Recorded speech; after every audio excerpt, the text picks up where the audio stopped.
Howdy y'all, Fast Forwards 289, welcome back. In this video, we're going to be working on my 1977 Ford truck, and we're going to be changing the temperature sending unit in the engine block here. The gauge isn't working, so I'm going to put a new temperature sending unit in it so we can get that back working to go along with the aftermarket gauge I have underneath the dash. So let's jump into it and see what we got. Okay, so on these 400 motors, the 351 Cleveland, 351 Modified, and 400 engines, the temperature sending unit is down here underneath one of the heater hoses here. It's right here in the front of the engine block, and it just screws in there, and there's a cable. First thing we're going to do though is check to make sure that the gauge is not bad. The gauge does not move at all whenever the truck's running and is warmed up, so I'm going to show you how to check the gauge to make sure that it's not a bad gauge before you change the thermostat. The temperature sending unit. To check any gauge really, oil pressure sending unit gauge or the temperature sending unit gauge, easy way to check it is unplug your sending unit.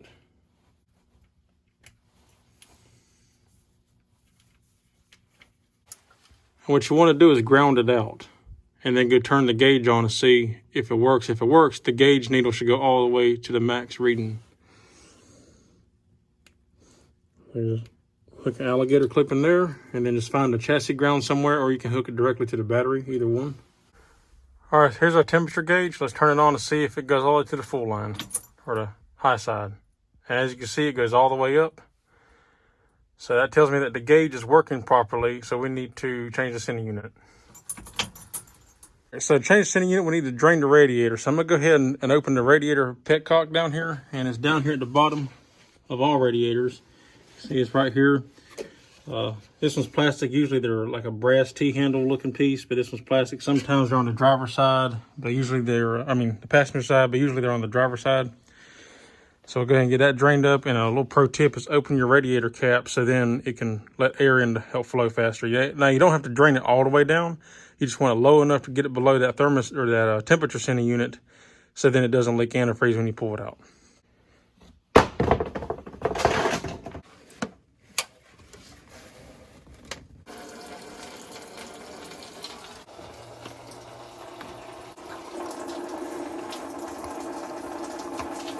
So while that's draining down, let's take a look at the sending unit that I picked up here. I got this from O'Reilly's. It's Master Pro brand. There's the part number if you want it.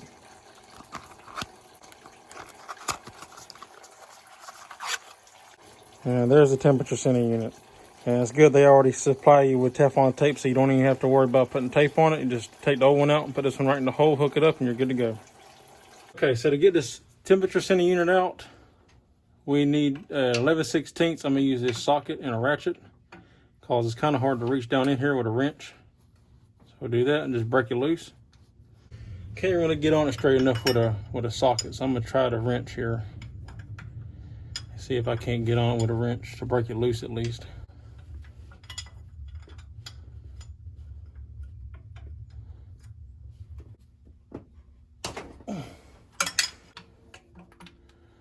Once you get it broke loose, it'll usually come right on out.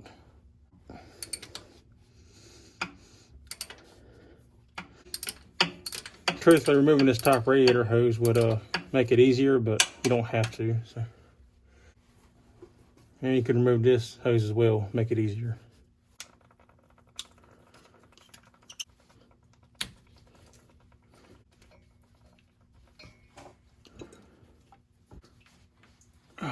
All right, old one's out. Now I'm gonna clean up the hole and put the new one in. So for this, I just like to take a rag and just kind of go in there and soak up some of that stuff and try to wipe the threads out as best I can. You could even take a wire brush and go in there if you need to, just to clean it up so then we get a good seal.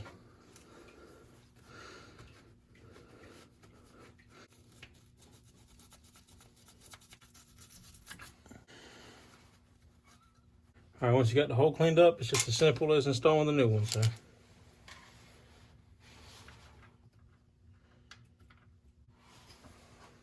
all right, so one quick little problem I can see is you can see how much longer the stud is on this one compared to the original. So one problem with that is you can't get that short socket that I had on here because the stud's too long. I could cut the stud down, but it's not that big of a deal. I just use a short wrench and you can get in here real easy. and tighten it up. You do have to remove that hose to do it, but it's easier to remove it anyway. And you already got the radiator drain, so it's not a big deal. So I'm going to go ahead and tighten this up, and we'll come back after I finish getting this installed. Also, do not over tighten these. It's just brass going into cast iron. You could potentially break these threads off, and then you got a whole nother set of problems. So make sure you don't over tighten. You just want it good and snug, and then that's all you need for that. All right, we got that installed. Now we can plug our wire back in.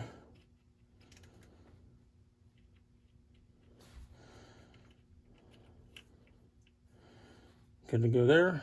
Hook our heater hose back up. Fill our radiator back up with coolant, and then we can crank it up, let it warm up, and test the gauge out and see how it works.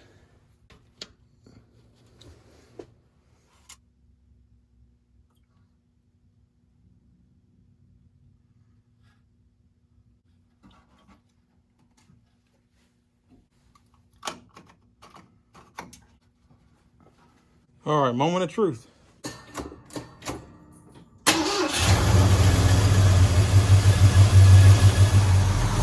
All right, guys, well, we got it all buttoned up. It's dry, no leaks. Everything looks good. The only problem I have encountered is that the temperature gauge is all the way on the high side. If you look down here, it's reading just fine. It's not even warmed up all the way yet. Because usually it'll idle, once it gets warmed up, it'll stay about 190-ish. It never gets to 200. It stays below 200, but it'll get about 190 or so. It's not even warmed up all the way. And the factory gauge is pegged all the way to the high side, so I don't know what's going on with that. Alright guys, well, that's all for this video. I don't know why the temperature gauge is still pegging all the way to the high side. I don't understand.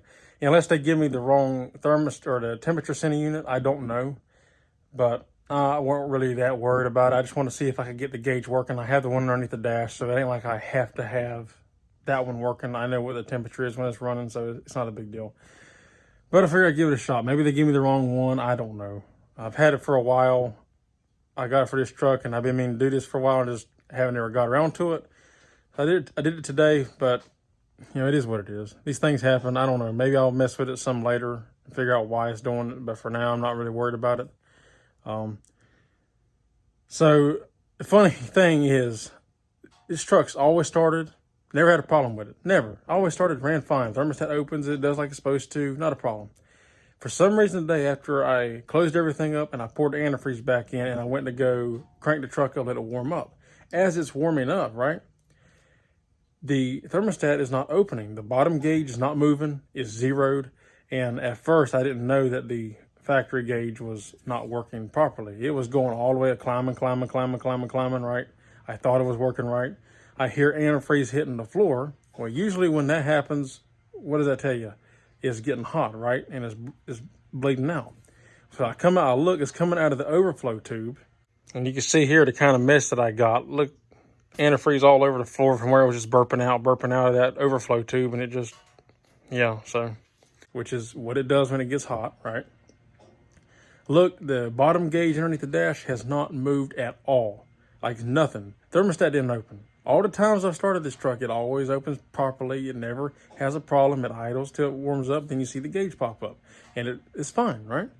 For some reason, when I took that temperature sending unit out today, it just happened to get stuck somehow. I don't know. Finally, before I cut the truck off, right before I went to cut the truck off, the gauge popped up, so it opened. And I went ahead and cut the truck off because I was afraid maybe the factory gauge was working properly and it was about to overheat, so I cut the truck off. Let it cool down, right? I went and got some more antifreeze, got a new radiator cap just because I like this old style better instead of that other crap that was on there. So I did all that. I came back, I topped it off with antifreeze, cranked it up, ran fine. Ran fine, like it always does, like, fine. So no problems there. And so yeah, I don't understand what in the world all that's about exactly, okay? So it is what it is, but it's working fine now. The factory gauge still is not reading right. I don't know why. That's that's a problem for a different day. So if nothing else, at least the temperature sending unit looks pretty sitting in there. It's a nice new one, but either way, at least you still get to see how to change the temperature sending unit, the steps necessary to take to change it. And hopefully your gauge will work properly, unlike mine. But so nothing else, at least you get a nice how-to video out of it. So anyway, that's all there is for this one. If you like the video, give me a thumbs up. If you're not subscribed, consider subscribing. I'd appreciate it. And if you have any questions, comments, or concerns, leave them in the drop box down below. Maybe you can give me some ideas on why that gauge is pegging all the way to the high side. I don't know. It acts like it's grounding out, but the problem is when you turn the key on and it's cold, it don't move. But as it warms up, it's like it rapidly just speeds up faster than it's supposed to. When it gets to running temperature, it's maxed out, but you know, as it's warming up, it'll slowly creep up and it just gets faster and faster and it goes all the way to the high side. So I don't know what the problem is there. Maybe you can give me some ideas. Leave it in the drop box down below. I'd love to know your thoughts on that. But anyway, that's all there is for this one. And so hope you all enjoyed the video. Until next time, I'll see you in the next one. Take care.